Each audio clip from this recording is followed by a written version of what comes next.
Hi, my name is Chris Russell, and I am the CEO of Plum Realty. Today, I'd like to talk to you about the NAR commission lawsuit, the verdict, and what this means to the real estate industry, as well as what does this mean to your real estate business.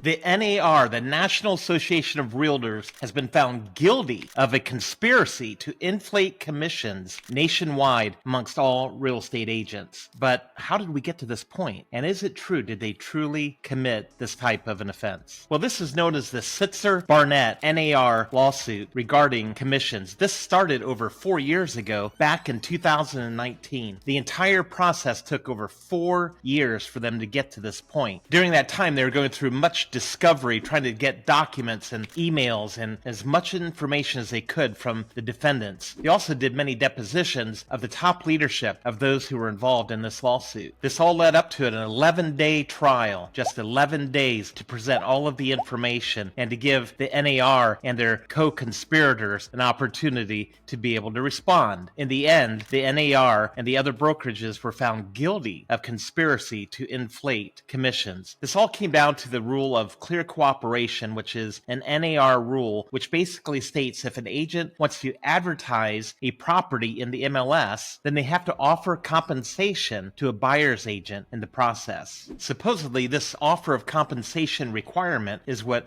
caused commissions to go high. But one of the big questions about that is that the clear cooperation rule only required a $1 commission to be offered. That's all it took. And now they've dropped it down to $0. So in reality, that only had to do with a $1 difference. They went from $1 down to $0. I think any reasonable person would look at that and say the commissions that are being charged nationwide in the various markets have nothing to do with the $1 commission requirement. And it's not going to affect it now that it's gone down to $0. But after just 2.5 hours of deliberation, the jury found the defendants guilty of a conspiracy to inflate commissions, an antitrust violation. And the penalty was $1.785 billion, which, because of the penalties involved, triples that amount to over $5.5 billion.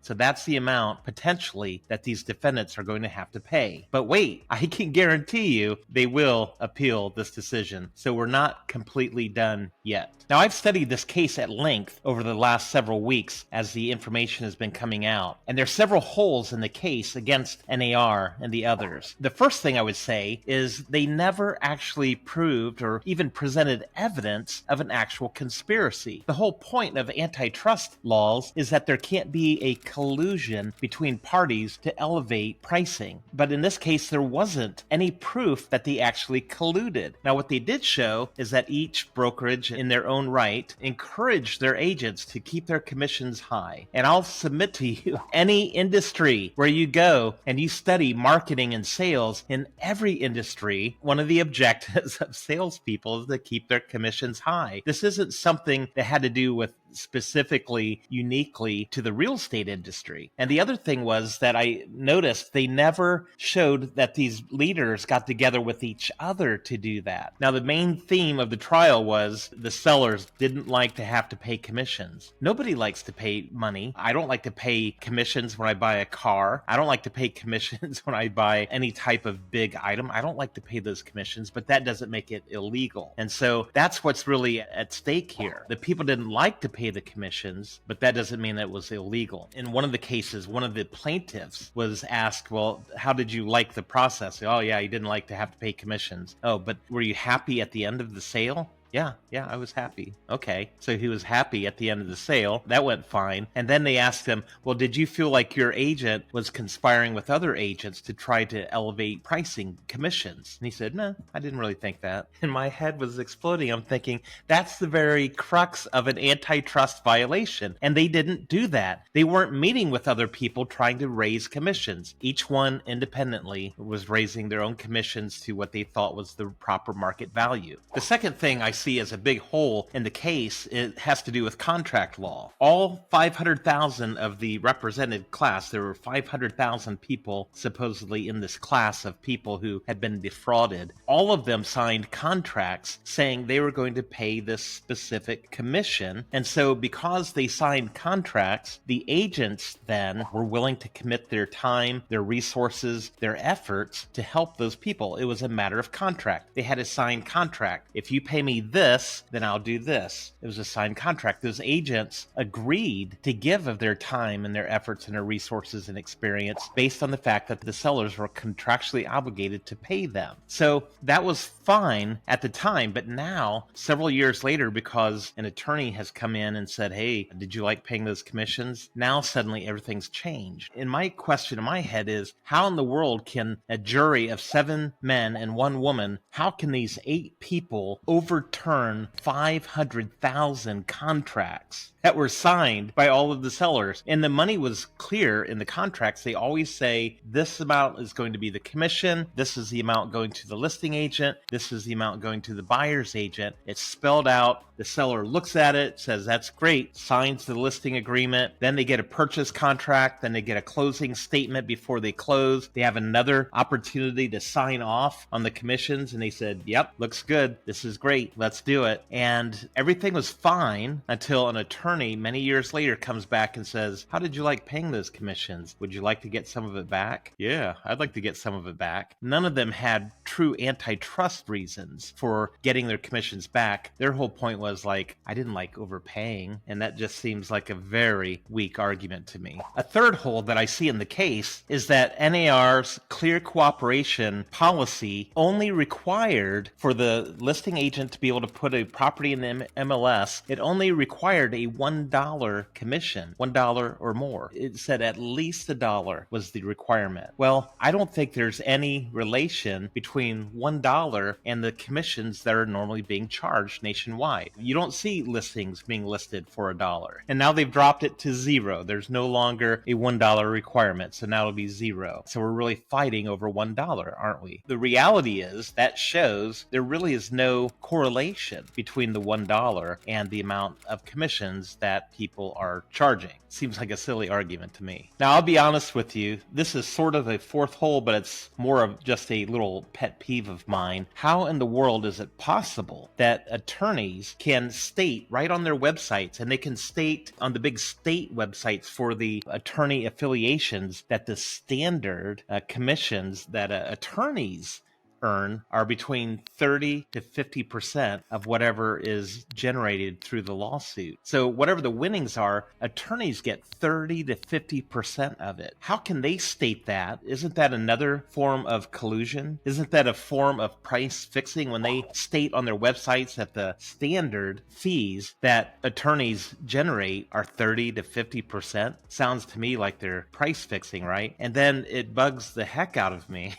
Makes my head explode when attorneys who are making 30 to 50% are complaining about agents who make between 1 and 6%. How in the world can they keep a straight face in a lawsuit when they're making as much money as they are? In this lawsuit alone, the attorneys stand to make $800 million or more. And that sounds crazy to me. Now, the fifth hole I see in the whole argumentation from the plaintiffs is that businesses in America have a right to charge the fees that they want. But capitalism is what governs things and causes fees to sort of level out into certain accepted categories. For instance, if you want to buy a loaf of bread, you can go around to several stores, and most likely the pricing is all going to look pretty similar. You can go to a number of gas stations, and most likely you'll find that the gas stations all charge pretty close to the same amounts. Is that collusion? Is that a conspiracy? No. And so it's the market, it's capitalism that drives the pricing. So when agent commissions tend to look a little bit similar, it's because of the market. That's what the market price for that expertise is.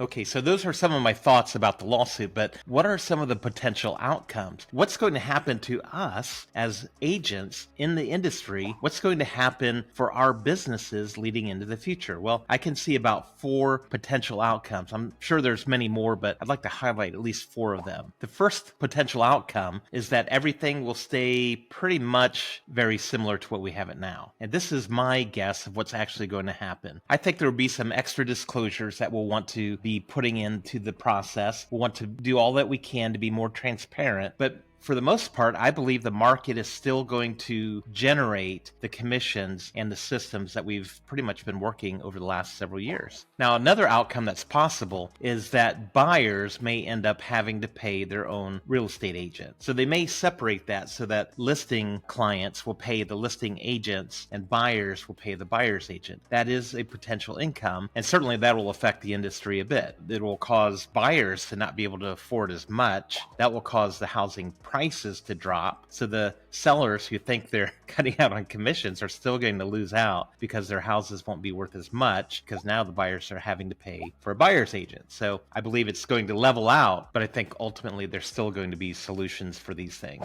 Another option, and they do this in some areas right now, is that sellers will pay the buyer's agent directly at closing. And certainly this is all going to be spelled out clearly in listing contracts. But instead of paying the listing agent and then the money goes through the listing brokerage to the buyer's agent, it could be that they just kind of change things a bit. So, and the wording on things and the semantics so that the money goes directly to the buyer's agent from the homeowners who are selling the property. That is definitely an option. Now, the worst outcome would be if the government gets involved in this. I don't know about you, but I tend to like small government. I don't like the government to get into my business, right? So what could potentially happen is that the government could step in and say, we don't think it's right for sellers to pay a buyer's agent in any way. And so we're going to forbid that, sort of like a RESPA violation. And for now on, sellers will not be able to pay the buyer's agent in any way. That would be a problem, I think, and I would hate to see that. It's possible. But even then, I still think there's hope and things can be worked out to keep the business rolling in a solid way. Okay, so the last section of my video today is how do we respond to what just happened in this courtroom? Well, the first thing I would say is don't panic.